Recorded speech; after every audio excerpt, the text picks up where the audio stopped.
God, every heart and mind, that your blessing, Lord God, be upon the events and the wedding, Lord God, today. We ask in your holy name, Lord Jesus Christ. Amen. Amen. Again, thank you all for being here. We have a number of visitors from out of town for obvious reasons. We're going to do something a little differently this morning.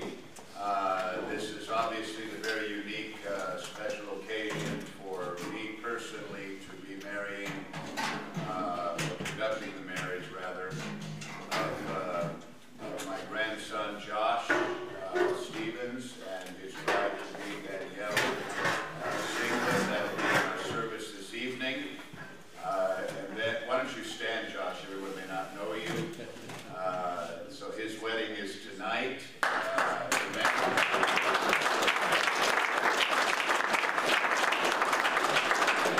then his brother Jordan is getting married 2 weeks from today. I'll be conducting that wedding as well. He's marrying Jocelyn McCullough from Houston, our pastor's daughter there, in 2 weeks. So Jordan, why don't you stand?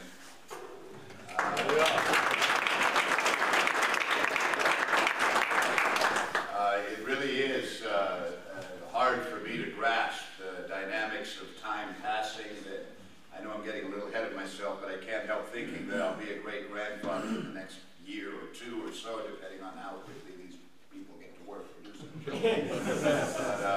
But, you know, when my wife and I got saved, we were 19 and 20 years old.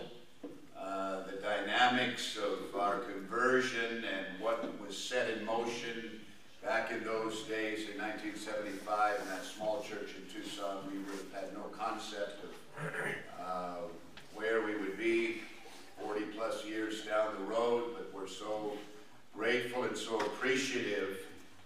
And one of the things that I'm thinking, and I don't want to give away what I want to minister tonight, I'm going to be preaching on marriage and destiny tonight, but it is an incredible privilege to see heritage passed from one generation to the next. It's unique. And better parents than me have children who backslide. Some of you are struggling with some backslidden children. I have pastor friends, great preachers, great men of God. Their children went astray. Adam and Eve, God created and gave them paradise. He was their heavenly Father, and they went the wrong way. So it's not anything necessarily I have done. It's a dimension of God working and favor and blessing. I don't know what it is, but to see my children grasp heritage and then pass it on to their children, and to be a part of that today. So what we do on the occasion where we have weddings, and there are several men that are sitting here who we've done this for, is we give marriage advice, and that's what we're going to do today. I'm going to ask, we probably won't be able to hear from all the married men today on how you would advise young Josh as he's here on the precipice of his wedding day. But we want some of you to pipe up. I'm going to say a few things first, then Pastor Joe is going to come and give his part, and then we'll open it up for other men in my church and some married men from other churches here. I don't know if there are. Well, there are, who can give some advice. We want serious commentary, heartfelt, lessons that you have learned perhaps, something that you can help Josh with in his early stages of his marriage. My contention is that marriage is about one thing. First and foremost, it's about loving Jesus and prioritizing serving God above all else. A lot of things pull at that in life. Money considerations pull at that. Relational dynamics pull at that. The world has a lot of bells and whistles. There's a lot of detours and distractions and diversions in life. You don't have to have a lot of talent to be successful at doing God's will. You really don't. It's not brain surgery. And I always tell people, if I can serve God, if I can somehow navigate and somewhat successful way of pursuing His will than anybody can, because I have all the same faults, failures, foibles, flesh, tendencies, sinful impulses that everybody else has to fight and battle with. So that means, Josh, that you, first and foremost, have to continue to prioritize your relationship with Jesus Christ. That's the cornerstone of success in marriage. And if you'll maintain daily devotional Bible reading, daily connection with God, no matter where I am in the world, whether Renee is with me or I'm traveling by myself, I could be on another continent hours away. I have daily devotional prayer, I have daily Bible reading, and this provides a foundation for everything else in my life, everything else that I am. I'm a father, a grandfather, I'm a brother to people in Christ, I'm a Christian, I'm a pastor, I'm a grandfather. I have a variety of different roles, but all of those are linked to my success in my relationship with Jesus Christ. Let's cut our phones off now. No texting during this session, please. And so that's my advice to both of you. I'm giving you both the same level of advice here. You prioritize your relationship with Christ above all else. You're going to be stretched from now on. I still don't understand women. So good luck. You're already in a little confusion. How am I going to do this? Why is she behaving? I had one pastor, I won't name him, you probably most of you know who he is because I've named him plenty of times before, but he was in my office 3 weeks after his marriage with his wife and said, Pastor, you got to talk to her. She's crazy. She's not crazy, she's normal. Talking the way women talk, thinking the way women think, crying the way women cry. And he just had no concept of this. So you better have, and I'll say it in the sermon tonight, you better have a big, huge learning curve, and you better be on your knees. That's what's going to assist you. So let's have Joe come. He's going to make a few comments, and then I'll be right here. I'll direct the conversation after that. Let's welcome Pastor Joe.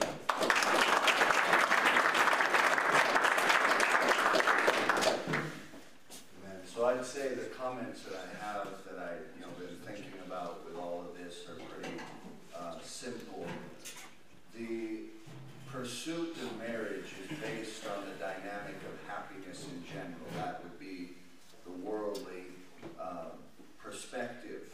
A woman would think, I'm not happy, and anyone, a pastor would know this, you deal with single women, their mindset is I can't be happy unless I'm married. And there are single men where this is also the mindset.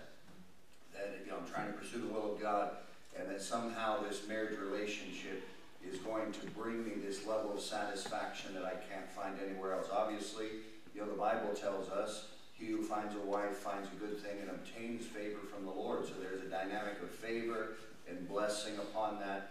But that blessing and favor only comes in the context of God being your satisfaction. If you guys are going into this marriage thinking that, okay, now, I've got a wife, I'm going to have a family, he said, a year, 2 years, I'm thinking like 9 months and 2 weeks, I could be a grandfather or something around there. It's very possible. But if you're thinking in the context of, okay, if I get this family unit together, then everything is going to be blessed and I'm going to be happy, that is absolutely not true. If you're going into the marriage thinking that you're going to find this level of peace and happiness, what's going to be found, and the problem you're going to have to deal with, both of you, is probably both of the girls that you're married by no fault of their own, they're going to be going into this with that mindset. They're going to be looking to you guys to provide happiness for them. And you have to understand quickly that you're incapable of that. The quicker you learn that you're incapable of that, there are certain things you can provide for them that will bring them happiness, and that is directly linked to spiritual leadership.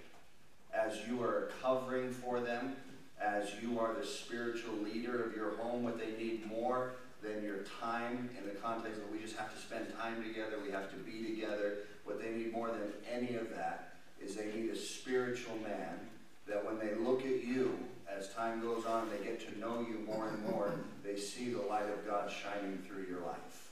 And as that type of covering begins to come into effect, that's what's going to bring peace to your going into the marriage thinking, how am I going to make them happy? How am I going to be happy? It's not a dynamic of you and them. It's a dynamic of you, God, and them.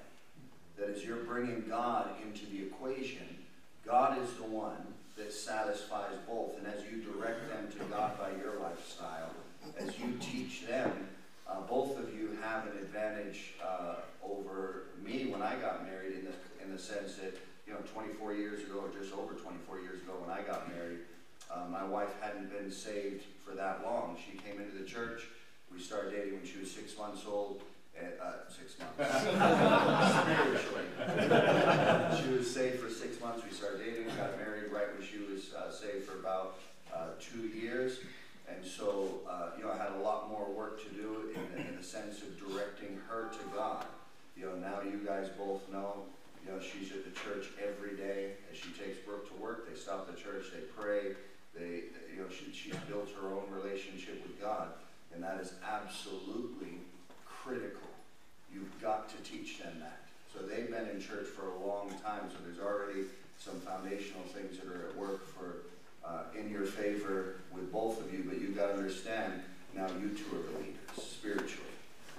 And so you've got to direct them. When it comes to church, when it comes to destiny, when it comes to your relationship with God, that has to be so powerful that it overflows into their life. And as you guys are pursuing God together, that's where peace is going to be found. If they catch themselves in a place where they're contending with you and your destiny in the church, where it feels like they're fighting between, okay, I need more of your time, I need more of you, and you're with the church, if that contention starts, that can bleed out to an entire marriage and ruin your marriage.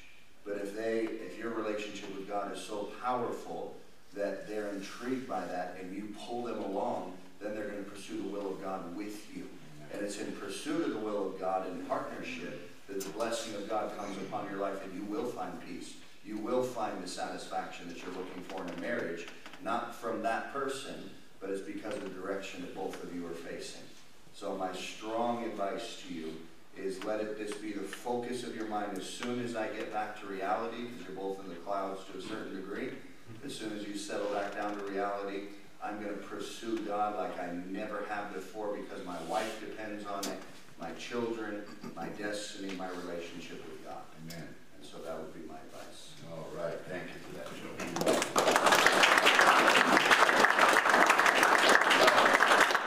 Before I open it up, let me say that there is special favor on the eldest great-grandson that's born, so let that motivate you.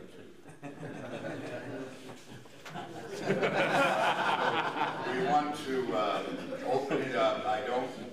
While we respect all the single men here and the fact that you may be the real experts on marriage, we only want to hear from married men here. We have a number of you here that we've been married less than 5 years, so I want to hear from some of you, and then some of our older men that have some real wisdom and advice. We do record this. I think it's on my YouTube video.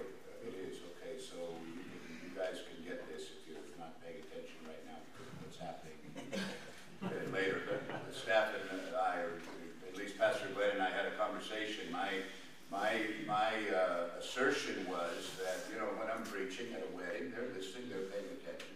Glenn said, not listening to the thing you're saying. Between nothing and everything is probably reality. So these are all recorded for future reference. So maybe somebody can start us off that you have some wisdom, advice that will be of help to Josh and Jordan. You raise your hand and we'll let you speak. Advice on marriage. There's so much wisdom sitting here. All right, George. Josh, Jordan. Stand just so everybody can. I've only been married. It's gonna be 4 years in 2 months, and it's funny because when you grow up as a church kid, everything hits you like quick. My advice to you is, how do I say this? It's very evident in the Bible. It says, love your wife as Christ loved the church. But there were some times where Jesus Christ had to rebuke the church, and you're gonna have to learn how to be able to, love your wife. But at the same time, there's gonna come situations where, you know, it's not always true. We're happy wife, happy life. You know, there's gonna be some times where she might be doing something wrong, and you can't be held hostage because you feel like she's gonna be upset, and they're more emotional than we are. You know, it's one thing I had to learn. I was very, I would just tell her, you're wrong, you're wrong, you're wrong, and I never showed her the love side of it. I never explained to her. I never, you know, right off the bat when I got married, I was like, you can't be doing this, you can't be doing that, and she was very like, well, why are you so mean to me? And I had to come to a position. I even talked to my dad about it, and he's like, you gotta love her, man. You gotta just be there for her, show her affection, be there for her, and not so much put her in her place and say you're wrong, but explain to her and use words of kindness and explain, you know what, this is the direction that I want to take us. This is where I want to go. And your father said it perfectly, which is you got to be your spiritual leader. And in doing that, she will follow you, because there's going to be some times, especially when you first get married, you're going to have your honeymoon stage, but real quick, there's going to be certain habits that both of you are going to see in each other. And some of them are going to be good and some are going to be kind of bad. And it's your job as a husband is to make your wife from a good wife to a great wife. Just like it's her job to make you from a good husband to a great husband. And in doing that, I think you just love your wife, man. Have as much fun as you can. You know, always take her out. You know, understand her. Build a stronger relationship. I know it's a little difficult because it's been long distance, but with as much time as you can, just always love her. Just, you know, treat her right. Talk to her and find out the things that she likes, and in doing that, you know, try to do things that she likes, and in that way she'll see that you love her. So my advice is just try to master putting her in her place with love. That's something to really pray about and ponder. That's very good advice, George. Thank you. Mark. All right, guys. Well, I've been married almost 6 years, and almost 4 saved within that marriage, and so I've learned a lot from, you know, my headship, my mentors, and what your dad says, what pastor says is absolutely true. I spoke with a couple not too long ago. They were married for 76 years, and it was amazing to see them, because we asked them, you know, what is it that keeps your marriage together? And it's exactly what your dad and pastor says. It's amazing that you know, for them to say that they love God first, they keep God, they read their Bible together. And so I started to think about that and started to, you know, use that in my marriage. And I see my wife, her transition in you know, serving God is it's so amazing to see that happen just right before your eyes. It's a miracle, it's a blessing. That's one thing. And then number two, the romance. I mean, women love romance. And so, you know, I struggle with it, man. I'm from the streets, you know what I'm saying? It's hard for me to be romantic. She brings it to my attention, and I tell you what, when I deliver it, it's amazing. You get what you want out of it, you know what I mean? And so, For those of you that don't know Mark, his testimony of his wife is one of the powerful testimonies in the history of our church. We didn't think, I mean, I didn't have the greatest amount of faith in the history of the world when they first came about her making it, but it's incredible what God has done and is doing, and he's a miracle working God. All right, go ahead, Caleb. I'm gonna be like George, married 4 years in 2 months, so 3. But my advice would just be always get advice. There's different stages, you know, kids and all there's different stages, and always just, you know, asking for advice and different people, and that really helps. Because I talk to my coworkers, and their marriages are disasters, and they got nobody to go to, they got nobody to ask, they don't hear sermons, they don't get anything into them. It's just all, they just try to figure it out, argue for days or weeks, and they don't. But my thing would be just getting advice from people would just go a long way. So. You know, that's such a powerful concept, is that the church is the only guardian of marriage today. It's not, we used to have, you know, courts, some elements of the social structure protected the institution of marriage, but that doesn't happen anymore. Marriage is under church as a guardian of marriage, and you think of where marriages would be, where some of your marriages would be without the attending church, being in church, hearing sermons, God dealing with you, bringing you under conviction, the convicting presence, and all those dynamics are necessary, aren't they, Caleb, is what you're saying, in order to keep your marriage solvent and flourishing and prospering. And I think one of the things Caleb is saying is that your marriages are going to produce a lot of confusion for you. You're not going to have answers. And so you both have a father, you have a grandfather, you may have other sources of advice that you can access that are going to bring answers and settle the confusion and give you the direction that you need in life. Amen. Very good. Somebody else. Ernie. So you guys have heard about the good parts. Now let me tell you the other side. That is when you fight. And one of the things that I had to learn early on is my mom got involved in my marriage very early on. So I'll talk about my mom, then I'll talk about conflicts in general. So my mom came to a point where my wife said, I thought the two shall become one. You know, and so I love my mom very much, love my dad very much, and they wanted to always speak. And so my wife finally said, that's it. You got to say something. And so I had to speak to my mom, and she didn't like what I had said. And Mom, I love you, but I'm not married to you. And so this is what Sandra and I are going to do. And so my mom, you know, it took her a couple days, but after that, she respected that. She backed off. She loved Sandra, took care of Sandra, gave some advice whenever she felt that we always will take advice. Parents are one of the best places to get advice. Okay? But when it comes down to making the decision, it's you and your wife. So that really, really helped me is when my wife was very clear with me, and I had to step up and do that, because in Mexican families, parents get involved a lot, you know? And so that was point number one. Point number two is fighting. So you can argue. You have to learn how to argue and how to fight. Okay? And you know, the Bible is just so wise. You know, it says, do not go to sleep mad at each other. Well, that's going to be something that you're going to have to really learn early on. And what I even mean to say is when you fight and you argue, make up before midnight. Make up as early as possible. In other words, what happens is sometimes you guys will be mad at each other, and then, so she'll turn over one side of the bed, you'll turn over the other side of the bed, and each one is trying to stay in their position. She needs to say she's sorry first. No, he needs to say, you know what? Fix it. You gotta wake up real early in the morning. You gotta go to prayer, you gotta go to work, etc. So if you're gonna fix it, you're gonna follow the Bible way. Don't do it at 3:30 in the morning. Do it at 9:30, do it at 8:30, do it early. And and then when you fight and you argue, you learn how to not fight, but disagreements and anything that's said, you say early on, honey, I want to make sure that after we have a discussion, that we don't tear down. After that, we're not going to take it personal. We're going to not say personal attacks.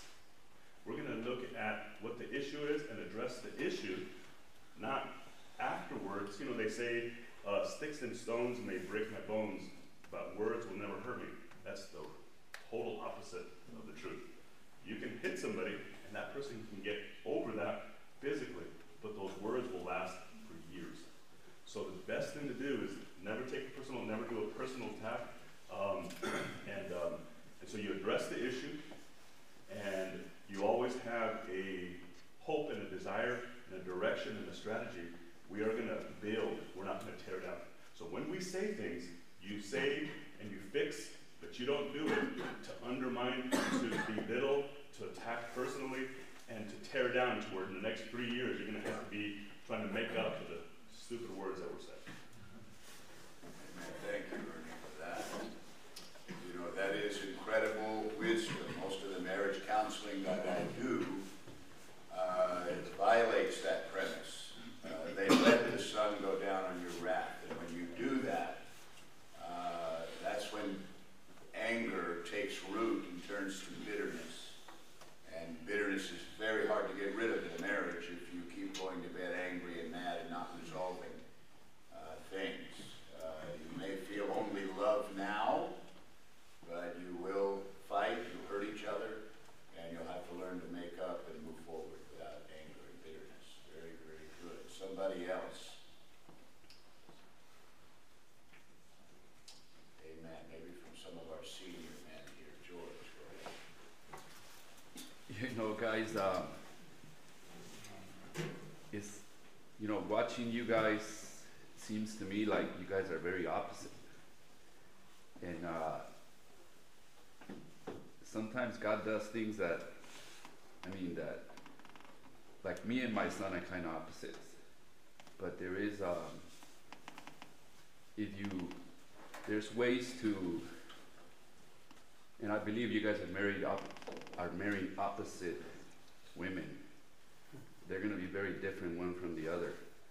So you guys just need to sink it in, and each one of you, God is going to test you to be able to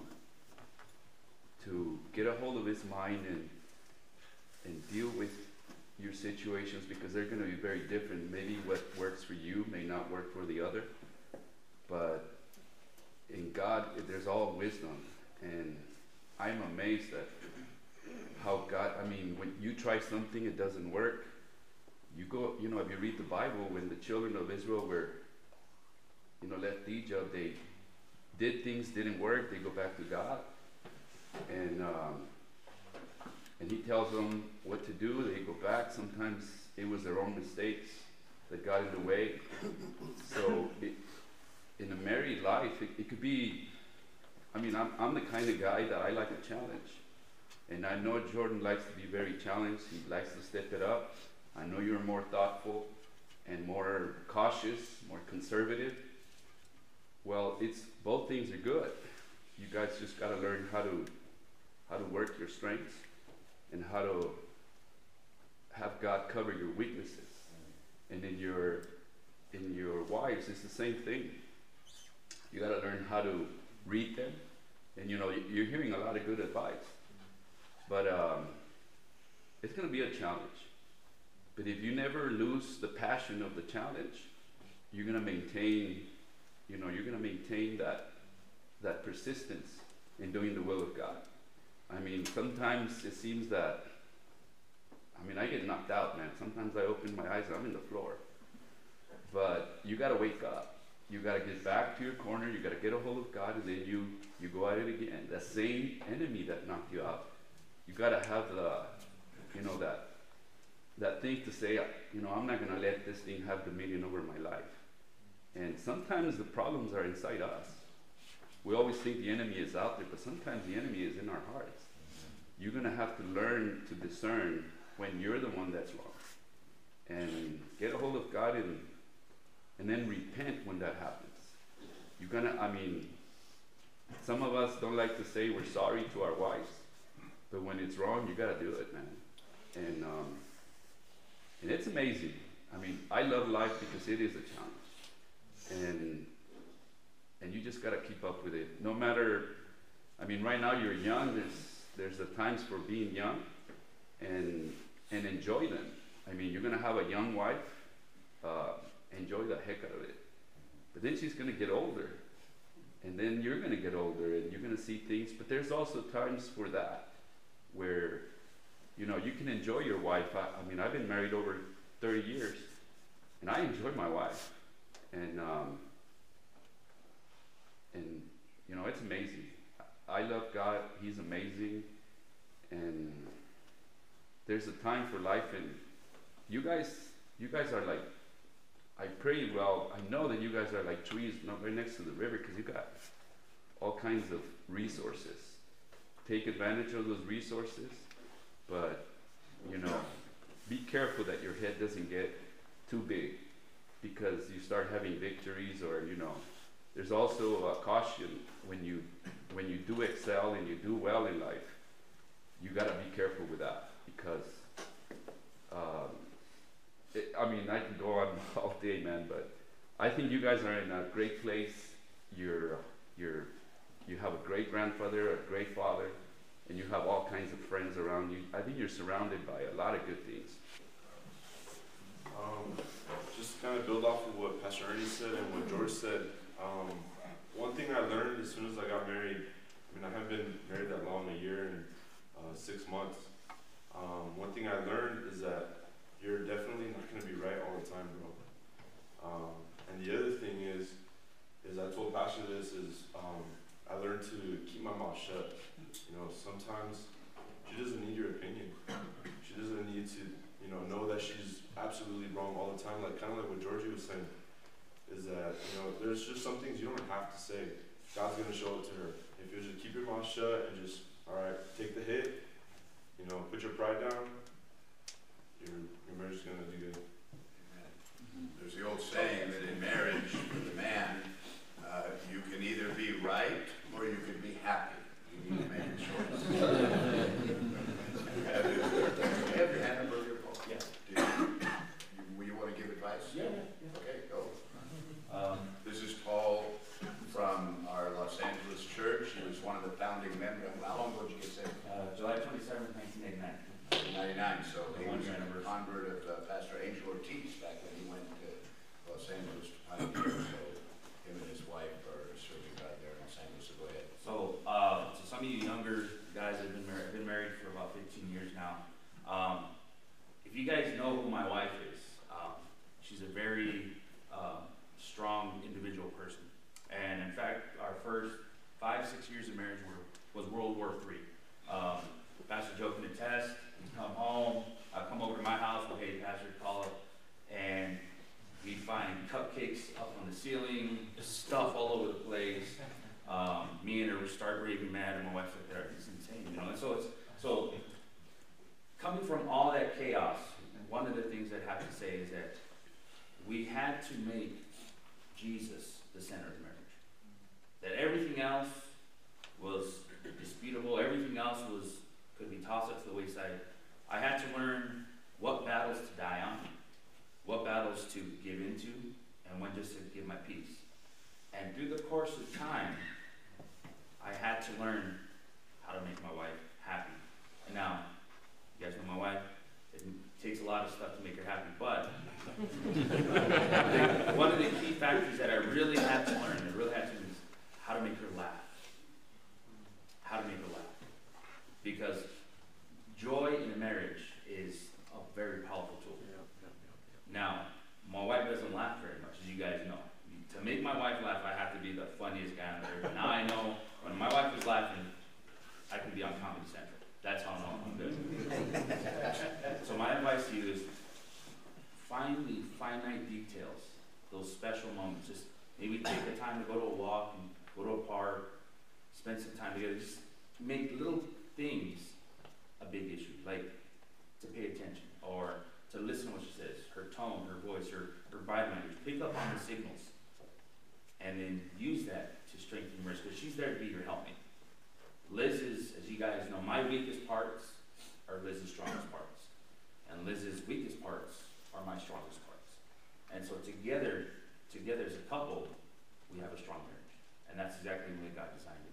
So my advice to you is pay attention to the small details. Find ways to make her laugh. Make her feel important. All right. Very good.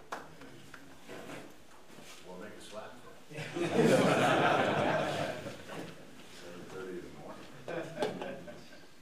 Amen. One more. Is there room for one more? Man, all right. I've been married 5 years. Realized that she is the weaker vessel. So, by being married to her, by virtue of your covering, but that being a covering is proactive. There's going to be times when she's going to need your covering when she's weak. And get financial wisdom. Get financial wisdom. That's all I can do. Amen. All right. Thank God. All right. Well, there you go. God is good. Let's all stand. Who had their hand up? Andre. All right, Andre. One more. Let's stand down. So just something real quick. I just got married a year ago, and obviously we all know you're called to preach and you're going to run with your calling. But one of the things I did when I first got married, all right, now I'm just going to dive into destiny. And my wife kind of just, kind of said, you need to slow down. attention. And, you know, I know you're pursuing calling, but all I'll say is just make sure your wife, you bring her along with you. That's it. Amen. That's one of the great lessons of life I learned, probably a little harder than Andre learned, is that the zeal and excitement of pursuing God